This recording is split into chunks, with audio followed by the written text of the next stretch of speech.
Hello and welcome back to Jonesy Chats Wrestling. Thank you for checking out the video. We're here today. This is the week going into Money in the Bank 2021. Today's date, 14th of July. I'm joined by special guest, none other than NXT Steve. How are you today, Steve? Yeah, good man. Good to be back. Well, it's been a while.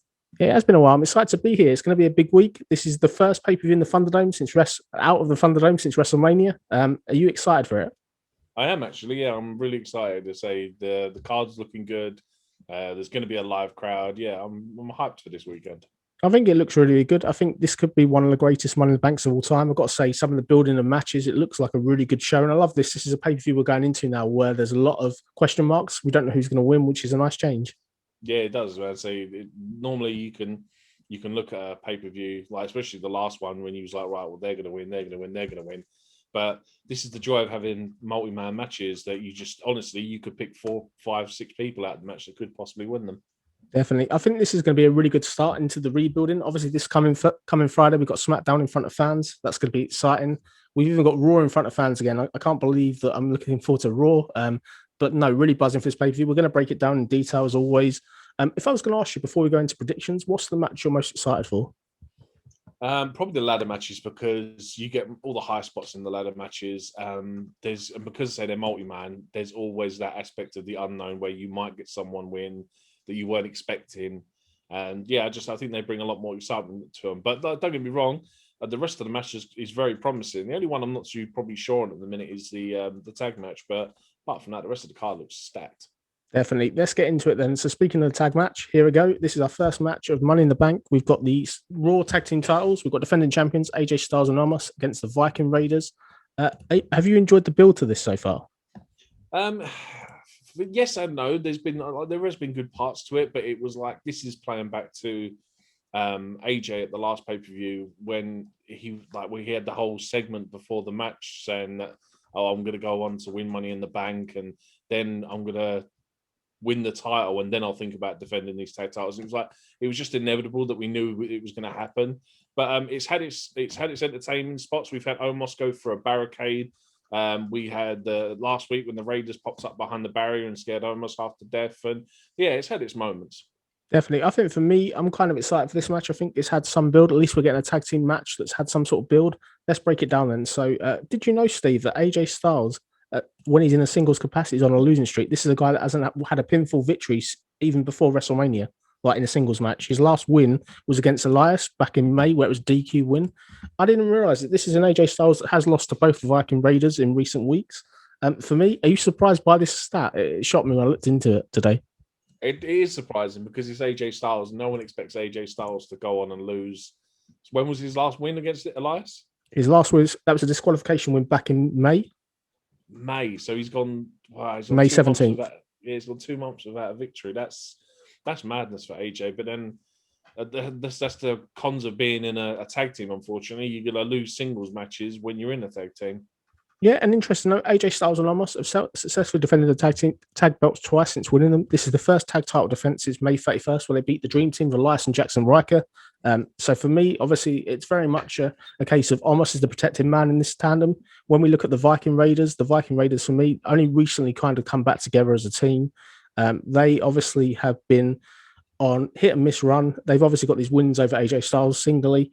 The Viking Raiders do hold multiple victories over the former Hurt Business and the number one contendership, winning the tag team battle royal back on June 7th. So what I like about this is continuity back from then. So they are getting this title shot finally. Crucially enough, the Viking Raiders last held the WWE tag team titles back in October 2019, and they had a good run to January 2020.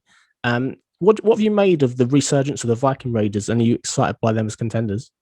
Apart from, I say, the initial Raw debut where they flopped with their name, the Viking Experience, they're a solid tag team. They always have been.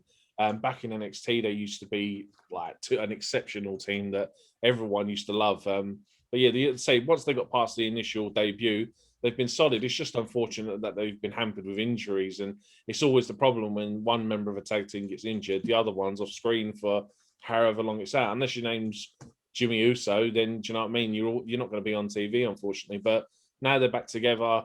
So hopefully we can start getting them back on the right track and get them back to the top of the tag team division.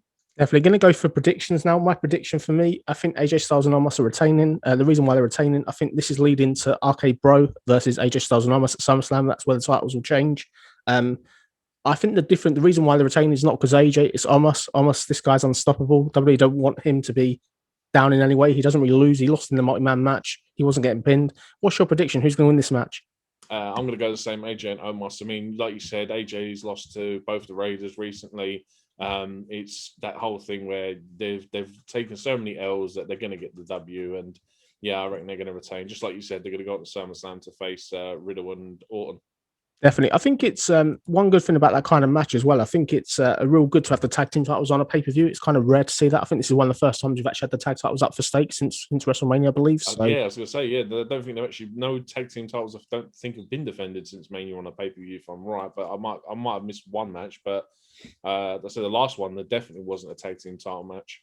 Definitely. Moving on to our next match we've got here. This is a rematch. This is one that's been kind of building for a while. It's the one behind me. It's Rhea Ripley versus Charlotte, defending champion Rhea Ripley for the Raw Women's title. And when we kind of look at this, Rhea Ripley, obviously she's been on a really good run since she won the belt at WrestleMania 37. She's beat Asuka 3 times since winning the belt. She's not been pinned in a singles match since she came up to the main roster again, back after the Royal Rumble. Her biggest win so far was at WrestleMania Backlash, where she won that triple threat. And this is obviously a rematch from last month's Hell in a Cell, which ended by Charlotte winning by disqualification. When we look at Charlotte's only got one victory over Rhea Ripley previously, and that was at WrestleMania 36, where it's the NXT title. Charlotte's also not lost a singles match by pinfall since May 17th, where she lost to Asuka. And Charlotte's not held the women's title since October 2019. Are you excited for this match? The problem with these two is they have the capability of putting on a really good tag team match. A really good match. The problem is the build with this one, I find. Like, I still don't know who I'm supposed to cheer for and who I'm supposed to boo in this match.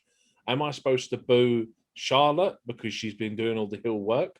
But then what reason have I got to cheer Rhea? Because she's been doing equally as heelish stuff. And that's the only thing I'm sort of really confused about it. Like I said, the match will be fantastic. But yeah, I'm really confused with who I'm supposed to boo and who I'm supposed to cheer. But then hopefully that's what the crowd's there for on Sunday. And they'll tell you who you're supposed to boo and cheer for.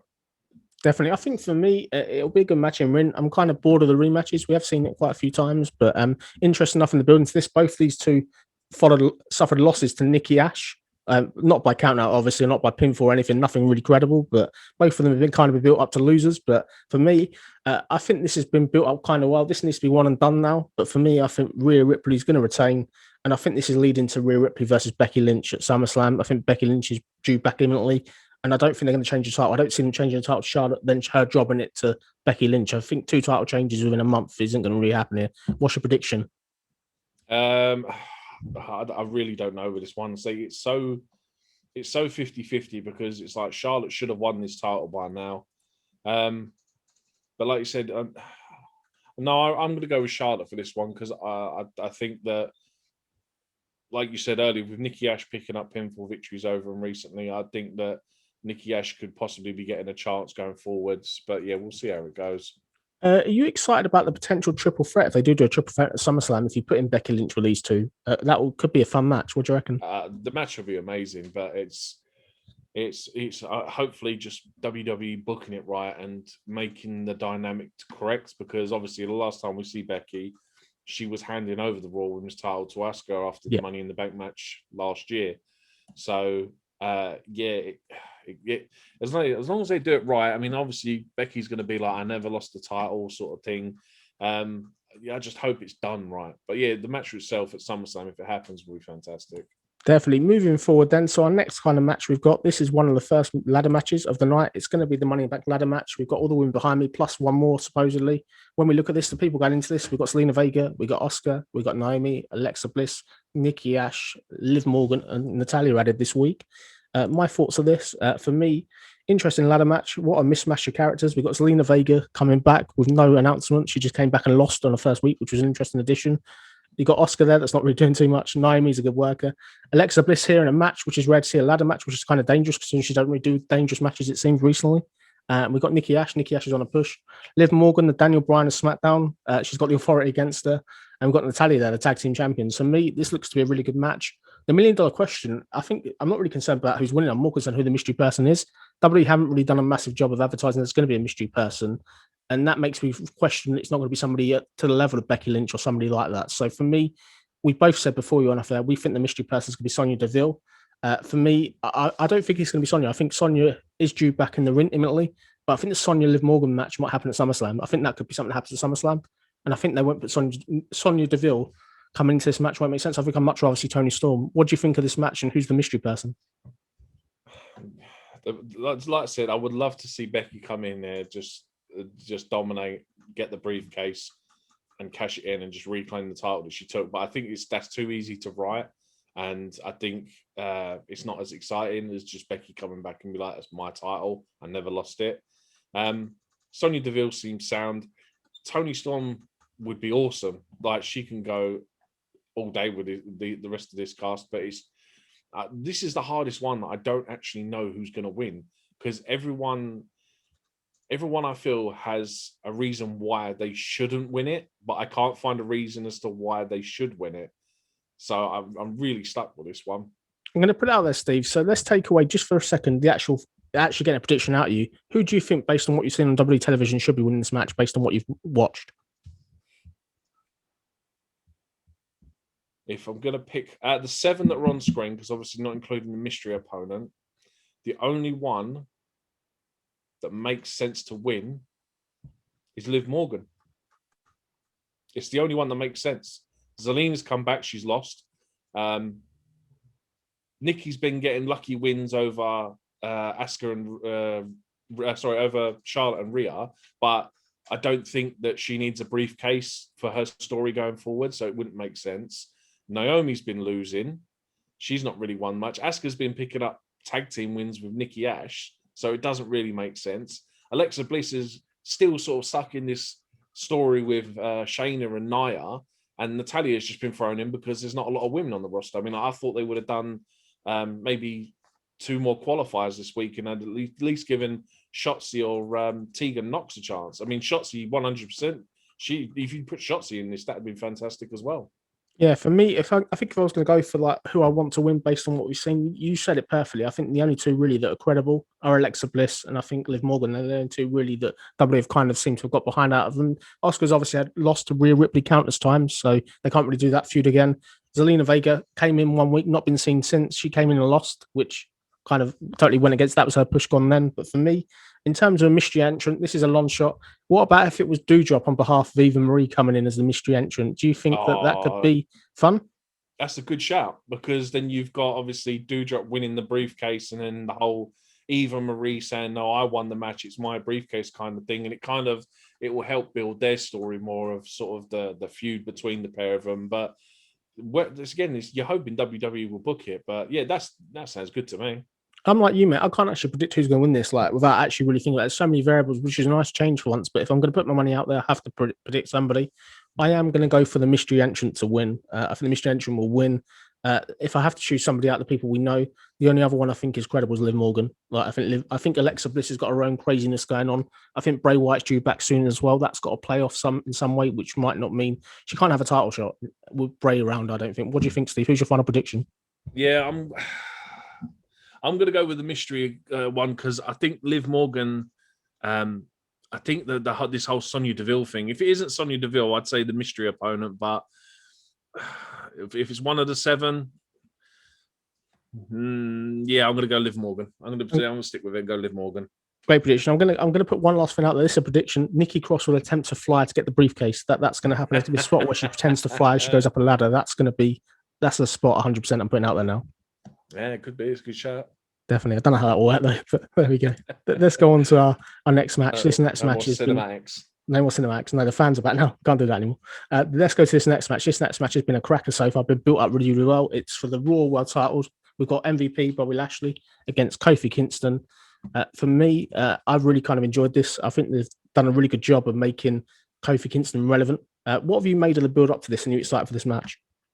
The build-up itself, I think, has been really good, especially this week on Raw, where you've had Bobby sort of reach the point now where he's like, I'm celebrating every week, but I'm not picking up no wins. And he's finally snapped and said he just needs to stop. I need to start focusing on getting wins now, because he's been getting beat. Like, obviously, he beat Xavier in the Hell in a Cell match, but he's not. I mean, Kofi and Xavier have still held it over him. They beat him in the tag team match, all because of it. Like I say, MVP was the one that got pinned. So yeah, so the build itself, as I say, has been really, really good.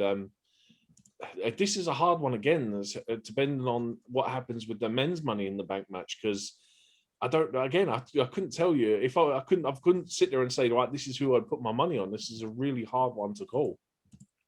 For me, if I break it down, we'll break it down to a bit of detail. So this is obviously a Bobby Lashley that has kind of held the title since March 1st, where he beat The Miz, destroyed The Miz.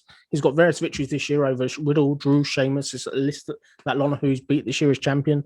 This Bobby doesn't really lose. He obviously lost this past week to Xavier Woods, which was a big shock, big win for Xavier Woods. When I look at it like this, for me, Bobby's obviously been built up quite well. He has started dropping matches. He has started losing, which is kind of rare to see.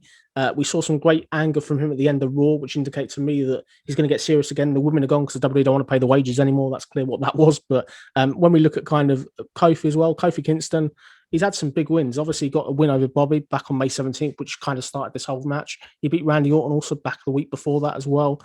And looking at kind of this as well, I think for me, Kofi obviously previously held the title back in WrestleMania 35, 2019, where he beat Daniel Bryan. That was Kofi Mania. But for me, I don't see Bobby dropping the belt here. I've got to be honest with you. I think Bobby will win. I think it'll be a close match. And I think Bobby goes on to SummerSlam. Who he faces at SummerSlam, that's the big question really coming out of this. But for me, Bobby hopefully versus somebody at SummerSlam. Hopefully it's not Goldberg. What's your final prediction on this as well? And if you've got anything on that comment?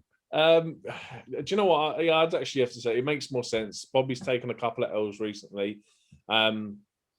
It's just how it's going to play out with MVP, because obviously MVP, he's the one that's pushed Kofi to challenge Bobby, and it was like Bobby doesn't need you to find him an opponent. He's got to cost him the title though eventually. Like this tension between them is building on Raw. There's massive tension that's been going on for weeks and weeks between them two.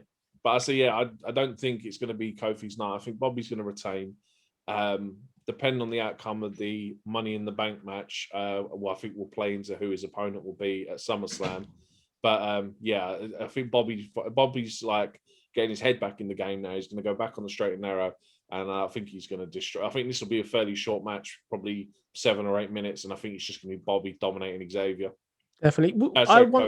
I once put it out there. I once thought sort of that the whole point of this, there'll be a big swerve where Xavier would cost Kofi and it'd actually turn on Kofi, but obviously that's not going to kind of happen now. For me, Bobby to win. It's going to be a great match. I just want to see Xavier and Bobby coming out of this. That's what I feel like should be the match instead of Kofi, Bobby, really, but it'll be great. What do you think of that? Yeah, I'd like to see it. Xavier's got a couple of, got a win over him, and Xavier every time, like Xavier was the one that recommended the Hell in a Cell match. So Xavier's not scared of him. So he's got all the momentum behind him to challenge him for this title. I mean, it would be hope for wishing, but imagine if we got Xavier challenging Bobby at SummerSlam. It won't happen because Xavier's probably not a big enough name. Xavier got destroyed in Hell in a Cell by Bobby already, though, didn't he? It would be interesting. He did get destroyed once, but I guess he did get on Raw, though, wasn't it? That's what I'm saying. It wasn't on a pay-per-view. No, he wasn't. I'm going to put out there one last thing as well about Kofi. He hasn't had a title match, so. I think one last thing as well, Steve, with Kofi. Kofi's only in this match because Drew helped him win. Let's be fair. Xavier Woods got the win over Bobby, like clearly, and Kofi only got this win because Drew helped. Let's be fair. Yeah. I suppose you can look at it that way, but it's just like it's interesting with the story dynamic and how MVP's coming into this and how it's all going to unfold. And that's what I mean. And I'm really excited for this weekend because I want to see what's going to happen. Definitely. It's nice to have that feeling in it to be excited for once. That's for sure. Yeah, 100%. We're going to go into our next match. This is another match that's got a lot of kind of heat behind it. Right behind me, we've got Roman Reigns, we've got Edge, we've got Paul Heyman here. This is going to be really, really interesting. Clearly, this is a follow-up to WrestleMania. WrestleMania, we had the triple threat where Roman was able to pin Daniel Bryan and Edge at the same time. This is Roman Reigns that's had the belt since August. He's only had the belt since August last year. Feels much longer. For me, we're looking at Roman Reigns. This is Roman Reigns that obviously beats anybody that's in front of him. Got wins this year over Rey Mysterio, Cesaro, Daniel Bryan, Kevin Owens. His only real time of slipping up was a DQ draw with Adam Pearce back in January. I can't believe I'm saying that. When we look at his opponent in Edge, Edge is one that's obviously not been back very long. He came back sort of this year. He's only had a handful of matches. He beat obviously Randy Orton on Raw, beat Jey Uso as well. For me, I think it's going to be really kind of close. What do you think? Who's your prediction on this? For me, I'm going to go with the head of the table. I can't go against him, man. He's Roman Reigns. No. I acknowledge him. He's been too good. Again, this plays in with the Money in the Bank match. Depending on what happens in that, could play into this match. But yeah, I think it's going to be. I think what happens is going to play into SummerSlam as well for Edge as well. So it could be a number of ways, but yeah, head of the table's retaining for me. There's no way. I think it's going to be, because this is going to get repeated a third time later on down the line. I think something's going to happen, and this is going to push to another singles match between the two of them, maybe at Rumble or something like that. I'll put it out there. So Roman Reigns to retain. I agree with you there. You're spot on with that. I think Seth Rollins costs Edge, and that starts the SummerSlam program. They've already started to work last week on SmackDown. And for me, Roman's already got an opponent at SummerSlam. Like, Roman's going to be going into SummerSlam as champion. I think that's pretty obvious. But this will be a great match. It's got a real opportunity, though, to elevate the Edge and Rollins feud to come out of this. Have you got anything else you want to add on this before we go forward? No, go for it, man. And say that this one's pretty self-explanatory. I think it's just one of them things. Although we've seen sort of Roman Reigns and Edge sort of had that contact before, I'm looking forward to seeing it one-on-one. It is a dream match. I'm excited to see the match, though. That's the problem, because I know Roman's been doing some fantastic work. Edge is one of my all-time favorites. So I'm like, they say that Edge versus Orton was the greatest wrestling match ever. I'm not being funny. This has the potential to be equally as good. Yeah, it does. Let's get on to this dream match. This is the main event for me. This is the men's Money in the Bank ladder match. One of the most stacked ladder matches ever. If we look at the people behind us, we've got Kevin Owens, Drew McIntyre, Matt Riddle, we've got Ricochet, John Morrison, Big E, King Nakamura, and Seth Rollins. Isn't this one of the most greatest array of talents ever on a ladder match? It's the maddest lineup ever. It's like, I can remember Money in the Bank matches when you had the likes of Jack Swagger. Do you know what I mean? I remember one, I can't remember the year, but there was one where every competitor was like a mid-carder. And it was like the most random thing I'd ever seen in my life. It was so depressing. But look at that talent, man. That's all stacked talent. John Morrison and Ricochet, they're your high spot guys. They're going to be the guys that are jumping off ladders 20 feet in the air to other people that are laid out on ladders, man. It's going to be fantastic. When we break it down, look at these people behind us. We've got Drew McIntyre in there, former World Heavyweight Champion. We've got Kevin Owens, former Universal Champion. You've got Riddle. He's been on one of the biggest pushes, one of the guys to beat Bobby Lashley this year. Ricochet, the Ricochet and Morrison series on Raw has been legendary. It's been really, really good. And you got Big E there. Big E, this is a guy that doesn't really lose. Big E, but very rarely loses. He only lost the Intercontinental title because of Commander Aziz. And we look at Nakamura, his feud with Baron Corbin's not been bad. And we've got Seth Rollins. For me, this is one of the hardest ladder matches to predict. I think there's a lot of variables here, but for me, I'm going to put a prediction out there. The winner of this one is going to be either Big E or Riddle. They're the two I can go with. I think Big E, for me, he's going to be. There is a long-term art to get him pushed. I'm sure of that. I think the Big E Bobby Lashley match that could happen eventually could be fun. And I think with Riddle's clearly working on something. I know he's got this long-term storyline with Randy Orton that Randy Orton's missing at the moment. I can see Riddle kind of getting the belt at some point. Who's your prediction and why? Right, well, I can tell you who it's not going to be. It's not going to be Ricochet. It's not going to be John Morrison. I agree. It's not going to be Shinsuke Nakamura. Those three, definitely not. Shit, like they say, they're just great workers that are in this match to make it even better. I would love it to be Kevin Owens. It's not going to be Kevin Owens, though. As much as I love him, he's got nothing going for him at the minute. Like, he could be an underdog because he's got nothing going for him, but story-wise, I can't see it happening. Drew, I hope to God it's not Drew, because he literally just had a match to not face Bobby Lashley again for the championship. So you then put him in a match where he can win a contract to face Bobby Lashley again. So I hope to God Drew doesn't win it. I would just really want him away from the main title scene in a minute. Riddle, as much as I'd love him to win it, I don't think, for me personally, it makes sense story-wise. So I'm going to go with either Seth or Big E. One for Seth, because I want to see him in suits that are color-coordinated with his briefcases, and I think that'll look amazing. Two, I reckon that could play into the Roman Reigns Edge match, because I think Seth might attempt to cash it in, which causes Edge to lose the match, and this is how the feud starts for that. But yeah, otherwise, it's got to be Big E, man. He's the only one that's been on a really good run, like you said. Plus, there's all the rumors that with the draft coming up, he may be going back to Raw, whether it be in September or October, whenever they're planning it, or by winning this contract, and then obviously playing into the Kofi Bobby Lashley match. Again, there's so many variables with this match, it's so hard to call, but I would love it to be KO, but I reckon it would be Big E or Seth Rollins. Definitely. I think that will break it down further. In terms of Drew McIntyre, taking him out of the match is going to be Jinder, Veer, and Shanky. I think that needs to happen. Clearly, based on what Jinder said on Raw a few weeks ago, where he said, I should take people out. So that would make sense. That takes Drew out, gives him a SummerSlam match. Kevin Owens, he's recovering. He's been losing quite a bit, so he's out. Riddle, I'd love it to be Riddle, but he's not ready, as you said. I think the Randy Orton thing's going to take over. They're going to have to do that singles match eventually once they split the tag team. Ricochet and Morrison, they're there for the spots, as you said already. And I think Nakamura, he's a Kim, but he's not going to be the world champion, so let's take him out. Seth Rollins could be fun, but for me, I think the story arc has got to be Biggie, because Biggie could do so much. We know that potentially Drew McIntyre's going to SmackDown in the draft. That seems pretty obvious to everybody at the moment. And I think for me, Big E's going to win it. I think Big E, he's a baby face. Your two champions are kind of heels, Big E and Bobby Lashley. That could be a great backup for SummerSlam main event, really. Yeah, 100%. That's what I mean. This is what I mean, playing with what happens with Kofi and Bobby as well. This is the reason why it could be Big E versus Bobby at SummerSlam, which should be a fantastic match. It's been a long time coming for Big E to be pushed. But like I said, there's so many variables in play. I mean, on the off chance Ricochet would win a contract, very unlikely, but I think I'd lose my mind if he won it, man, because I would pop hard for that. But yeah, I'd just say Seth or Big E for me, but Big E, I think, is the odds-on favourite. Definitely. Got any final thoughts before we go into our two news stories to end the video today?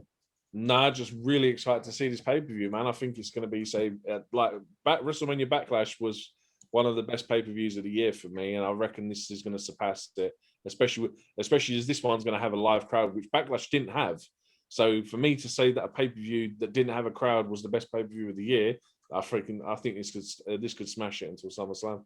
I've got one last thing as well. I'd say I think we're going to have a positive men's champion, like a positive men's winner of the briefcase. It's not going to be Otis this year that they disband after 3 or 4 months. It's going to be somebody that goes the course, which I think is really good. All these people behind us, all of them, I could see as world champion at some point. And that sounds crazy talking about sort of Morrison and Ricochet like that, but they've all got the ability to do it. All these people behind us have all got fantastic ability.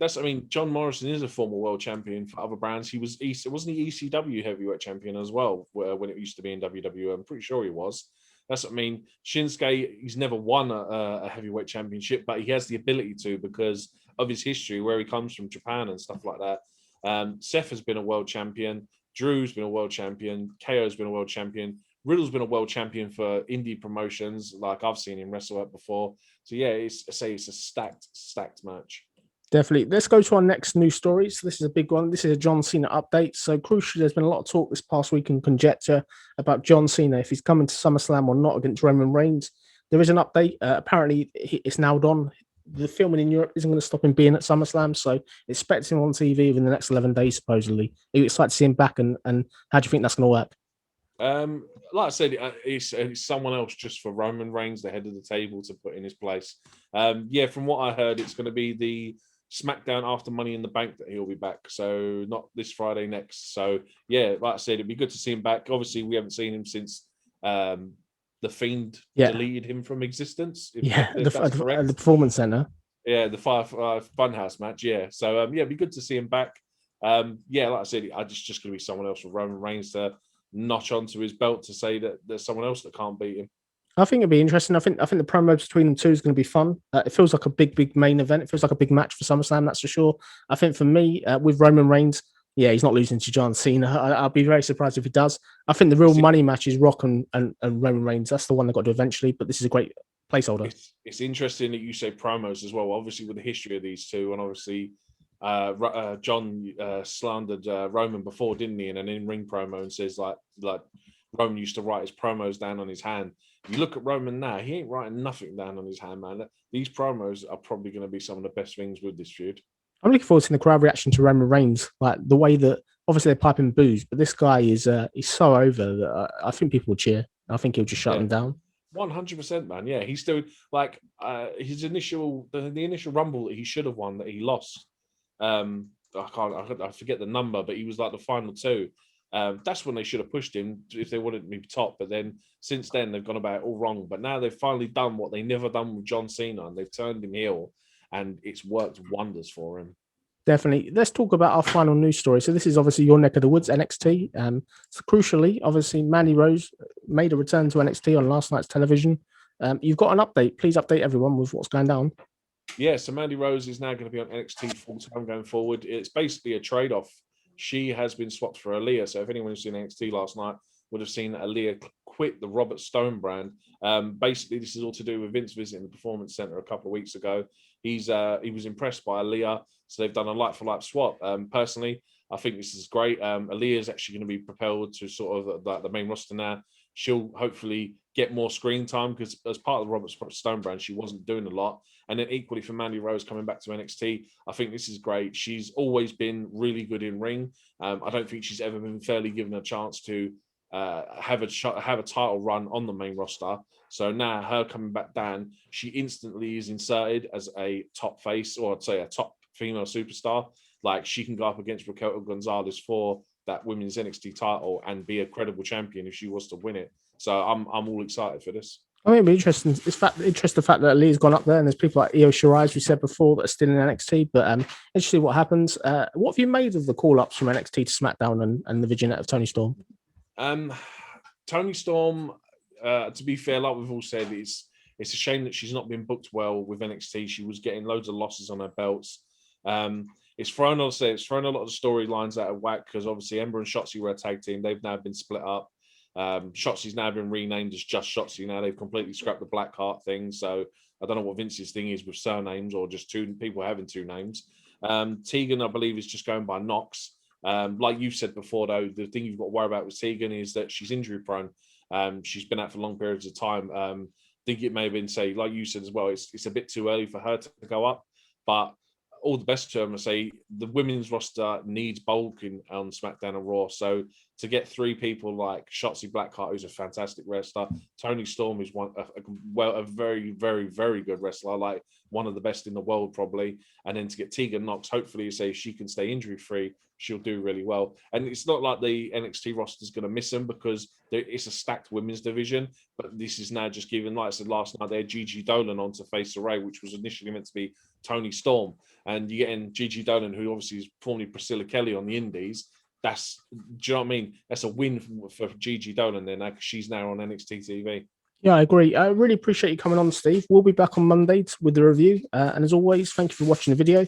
Please subscribe to the channel and give us a thumbs up. Let us know in the comments below your predictions for Money in the Bank. And thank you for watching. Take care.